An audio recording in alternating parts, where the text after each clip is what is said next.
창세기 8장은 이제 지구상에 살아있는 모든 생명체들이 하나님의 심판을 받은 이후의 이야기입니다.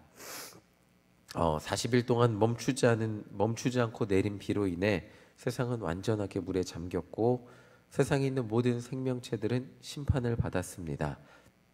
노아와 가족들 그리고 방주에 타고 있는 동물들만 방주 안에서 생명을 구할 수 있었습니다. 우리 1절을 다시 한번 읽어보겠습니다. 하나님이 노아와 그와 함께 방주에 있는 모든 들짐승과 가축을 기억하사 하나님이 바람을 땅 위에 불게 하심에 물이 줄어들었고, 하나님은 이 땅에 있는 모든 사람들을 심판하셨지만 동시에 방주에 타고 있는 사람들을 기억하셨습니다.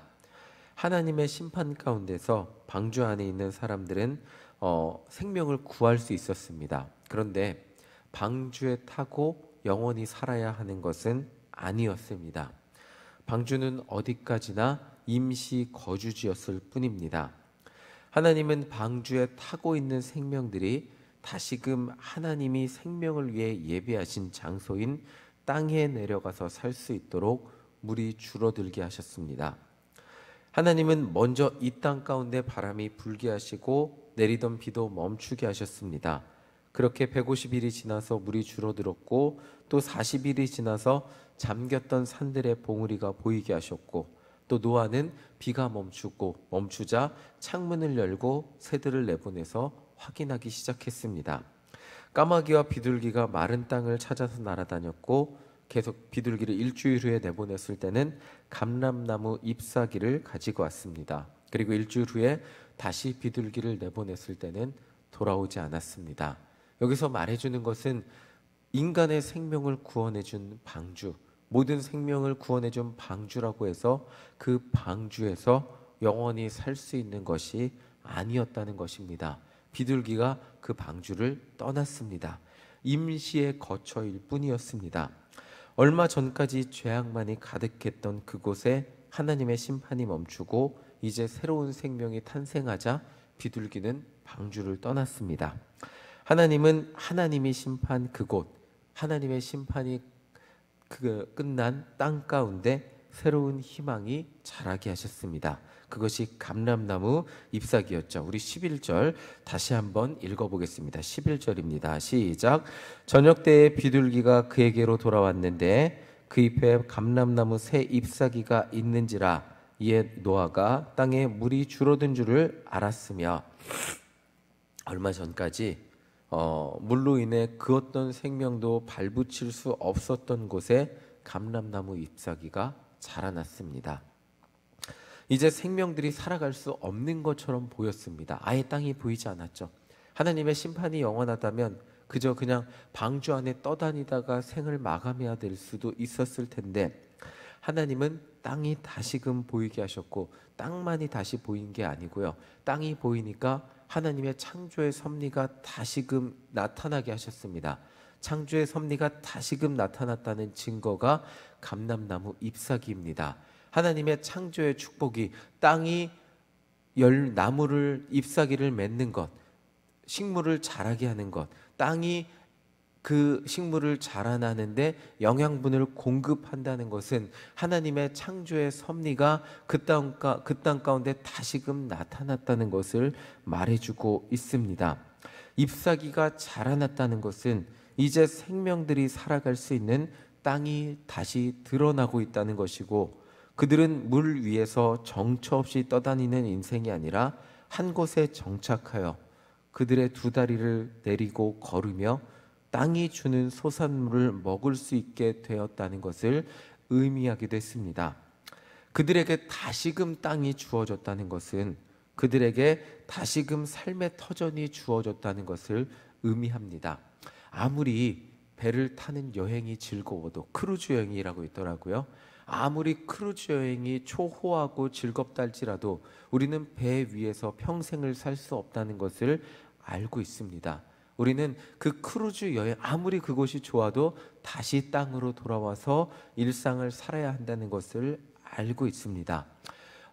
방주에 타고 있는 모두에게 다시금 땅이 주어졌다는 것은 그들에게 다시금 삶의 터전이 주어졌다는 것을 의미했습니다.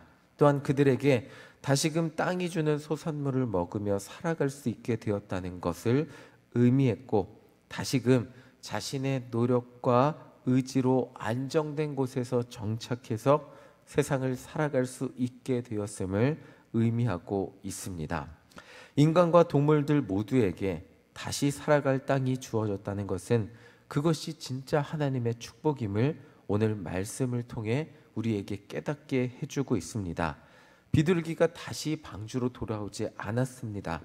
비둘기가 더 이상 방주에 있을 필요가 없었고, 비둘기가 진짜 살아야 할 곳은 방주가 아닌 땅이었다는 것을 말해주고 있습니다. 방주는 어디까지나 임시 거처임이죠. 얼마 전까지만 해도 노아에게 땅은 너무나 당연한 장소였습니다.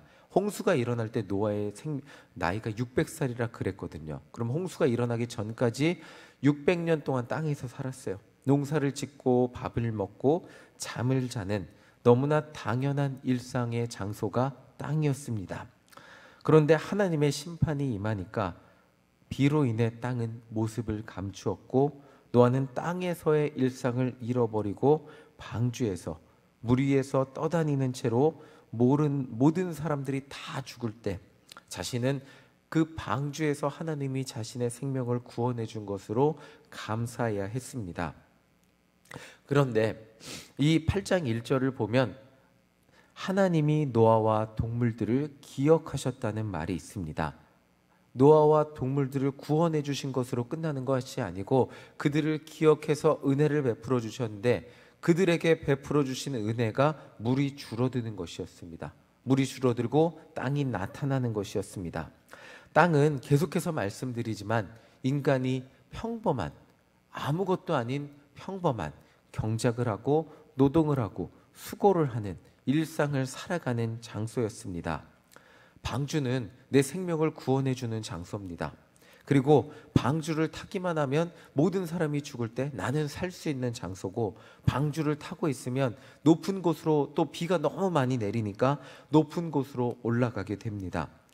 방주가 아무리 높은 곳으로 올라가도 우리는, 오늘 말씀이 말해주고 있는 것은 우리는 땅이라는 일상으로 돌아와야 하는 존재임을, 땅이라는 일상으로 돌아와서 사는 것이 가장 행복한 존재임을 노아가 물이 줄어들 때 새들을 계속해서 내보내는 모습을 통해 우리는 알 수 있습니다. 오늘 말씀을 한 번 더 정리해드리면, 하나님은 세상의 모든 환난과 심판의 어려움으로부터 우리에게 방주가 되어주시고 구원해 주세요.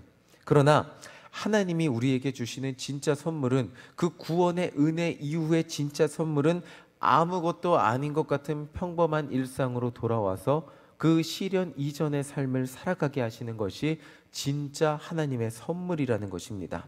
그러니까 방주가 아닌 노아가 평생을 살아왔던 땅으로 돌아가서 살 수 있도록 해주시는 것이 하나님의 진짜 은혜라는 것이죠. 이 말을 조금 더 쉽게 설명해 드리면, 건강을 잃어버리기 전까지는 인간은 건강에 대한 소중함을 잘 모르고 살아갑니다. 아니에요, 저는 건강에 대해 얼마나 감사하며 사는지 몰라요 라고 하실 수 있는데, 20대 청년들에게 건강 이야기를 하면 공감하지 못합니다. 아무리 설명해도 건강의 중요성을 모르죠. 왜 모를까요? 건강은 당연해요. 그 아이들에게 그냥 건강한 것은 너무나 당연합니다. 두 다리로 걷고 뛸 수 있고 아무거나 먹어도 탈이 나지 그렇기 때문에 젊은 나이에 아무거나 먹고 기름진 음식 먹고 고기를 먹고 운동하지 않고 그냥 막 삽니다. 자기들 좋은 대로 살아갑니다. 그래, 실제로 저와 같이 달리기를 하는 분들은 대부분 건강을 한번 잃어버렸다가 운동을 통해 다시 찾은 분들이 대부분입니다. 40대 이상이 많죠. 20대들이 달리기를 하는 이유는 거의 90%의 케이스는 경찰 시험, 특전사 이런 어떤 시험을 보기 위해 운동을 하는 거지, 건강 관리를 하기 위해 운동하는 20대는 거의 없다고 봐야 합니다. 20대는 건강 관리를 해야 될 이유를 잘 모르더라고요. 그런데 한 번 건강을 잃어버렸던 사람들은 건강의 소중함을 알죠. 그냥 매일매일 평범하게 20대처럼 그냥 빠르게 걸을 수 있는 것조차 얼마나 감사한지, 그것이 얼마나 감사한 일인지 건강을 잃어버린 사람들은 알게 됩니다. 그래서 매일매일 운동을 하고 건강을 관리하고 음식도 관리합니다. 건강한 삶이 당연한 삶이 아니었다는 것을, 그리고 너무나 당연한 것과 같은 그 건강을 유지하는 삶은 결국 우리가 관리하지 않으면 안 된다는 것을 깨달아 알기 때문에, 그냥 그 너무나 평범한 건강한 삶이 얼마나 큰 축복인지 알기 때문에 건강한 삶을 살아가기 위해 매일매일 노력을 하며 살아갑니다. 우리는 모든 시험, 환난, 인생의 어려움에서 방주 되시는 예수님으로 인해 구원을 얻을 수 있습니다. 그런데 진짜 축복은 환난 시험을 이겨내고 다시금 우리가 살아가고 있는 아무것도 아닌 삶의 터전으로 돌아가서 너무나 평범한 일상을 살아가는 것이, 그냥 평범하게 걸어다니고 평범하게 운동할 수 있고 평범하게 그냥 앉아있을 수 있는 것이 너무나 큰 축복이라는 것을 우리는 깨닫습니다. 가족과 함께 그냥 평범한 삶 가운데 웃을 수 있고 매일매일 만나던 사람을 만날 수 있고 너무나 당연하게 나오는 것 같지만 일신교에 나와서 예배드리고 기도할 수 있는 것, 너무나 평범하게 밥을 먹으며 하루하루를 살아가는 삶으로 돌아오는 것이 하나님이 우리에게 주신 진정한 축복이라는 것입니다. 성경을 보면 수많은 기적들이 등장을 합니다. 근데 그 기적을 얻는 사람들의 공통점이 있죠. 어떨까요? 그 기적을 얻는, 예수님을 만나고 하나님 앞에 치료를 받는 사람들의 공통점은 하나님의 도우심이 아니면 해결받을 수 없는, 하나님이 아니면 인생에 희망이 없는 사람들이, 그러니까 다른 사람들보다 훨씬 더 비참하고 어려운 사람들, 평범한 다른 사람들이 너무나 평범하게 누리는 일상을 누리지 못하는 사람들, 날 때부터 맹인이었고 걷지 못했고 다른 사람들은 누리지 못하는, 그냥 다른 사람들은 너무나 평범하게 누리고 있는 그 일상을 누리지 못하는 사람들이 예수님을 만나고 기적을 얻은 사람들이에요. 그러면 그 기적을 얻은 결과는 무엇이에요? 남들보다 대단한 존재가 되고 남들보다 우월한 존재가 되고 남들은 경험하지 못한 엄청난 기적을 얻어서 다른 사람들이 우월한 존재로 바라봐주는 그런 모습으로 변화된 것입니까? 아니에요. 기적을 얻은 결과는 남들과 동일한 일상의 삶을 살아가는 축복을 얻게 되는 거예요. 보지 못했던 사람이 남들이 너무나 당연하게 보는 것을 보게 되는 거예요. 걷지 못했던 사람이 남들은 너무나 평범하게 당연하게 걷게 되는 것을 그 사람도 동일하게 걷게 되는 거예요. 이게 기적을 얻은 사람들의 결론이에요. 그러니까 기적보다 더 행복한 것은 기적 없이도 하루하루를 살아갈 수 있는, 스스로 평범한 삶을 살아갈 수 있는 하나님이 주신 은혜라는 일상의 은혜를 누리며 살아가는 것입니다.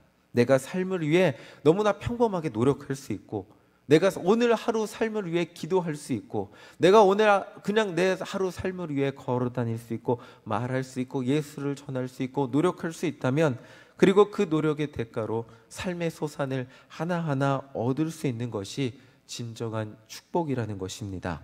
매일매일 물 위에 떠다니면서 하늘만 바라보고 하나님의 도우심만 구하는 삶이, 기적만 따라다니고 기적만 경험하는 삶이 대단해 보일 것 같지만, 남들은 누리지 못하는 하나님의 구원의 은혜를 누리며 살아가는 삶이 물론 대단하죠. 남들은 경험하지 못하고 다 심판받았기 때문에 구원받은 것이 정말 대단합니다. 그런데 그 구원받은 삶의 결론, 구원받은 삶이 되돌아가야 할 그곳이 어디냐면 땅이에요. 다시 너무나 평범했던 일상이에요. 그냥 농사를 짓고 경작을 하고 그 경작의 대가를 얻는 땅으로 돌아가는 것이 하나님의 구원을 받은 결과라는 거예요. 그 한 노아의 인생 가운데 600년을 그렇게 살았어요. 그리고 하나님의 놀라운 방주의 구원을 경험한 시간은 고작 노아의 긴 인생 가운데 1년에 불과했어요. 그리고 노아는 다시 땅으로 내려가서 땅을 경작하고 그 경작의 대가로 땅의 소산물을 먹으며 살아가는 너무나 평범한 삶으로 살아가기 위해, 그 땅으로 돌아가기 위해 새들을 계속 보내고 땅이 얼마나 드러났는지 확인하고 있습니다. 오늘 기도하며 우리는 무엇을 기대하며 기도하고 있습니까? 정말 기도의 응답이라는 익사이팅, 기도의 응답이라는 하나님의 놀라운 대단한 역사를 경험하며 기대하며 살아갑니다. 그런데 그 기도의 응답을 기대하는 이유는, 하나님이 우리에게 기도의 응답을 주시는 이유는 너무나 평범한, 하나님이 우리에게 주신 너무나 평범한 하루하루를 살아가게 하기 위함이라는 것을 기억해 보시기를 간절히 소망합니다. 평범하게 걸어서 교회 올 수 있는 것, 교회 와서 오늘도 찬양 부를 수 있는 것, 교회 와서 또 오늘도 기도할 수 있는 것, 이것들이 얼마나 큰 축복임을 기억해 보시기 바랍니다. 오늘 하루 이 일상 가운데 하나님이 우리에게 베풀어 주신 진정한 복과 은혜와 선물이 있음을 기억하며 감사하는 우리 모두가 되시기를 간절히 소망합니다. 방주의 구원은 결국 하나님께서 이 땅의 모든 악함을 쓸어버리시고 노아와 그 가족들이 선한 일상을 살아가기 위함임을, 그 땅 가운데 선한 모습으로 하나님의 자녀로 살아가게 하기 위함임을 기억해 보시기를 간절히 소망합니다. 하나님이 우리를 부르신 이유, 이 자리에서 기도하게 하신 이유, 이 자리가 일신교회가 정말 방주가 되어서 우리의 영혼을 구원하게 하신 이유는, 하나님이 정말 이곳에서 기도함으로 세상 가운데 나아가 우리의 일상의 자리, 우리가 하루에서 가장 많은 시간을 보내는 그 자리에서 하나님의 자녀로 너무나 평범하게 살아가고 매일매일 노력을 하고 수고와 노력을 끊임없이 하며 그 땅 가운데 살아가는 것 같지만, 그 땅 가운데 살아가는 그 삶이 하나님의 축복이고 그 땅 가운데 살아가는 그 삶이 하나님의 은혜임을 기억하며 살아가게 하심을 오늘도 기억하는 우리 모두가 되시기를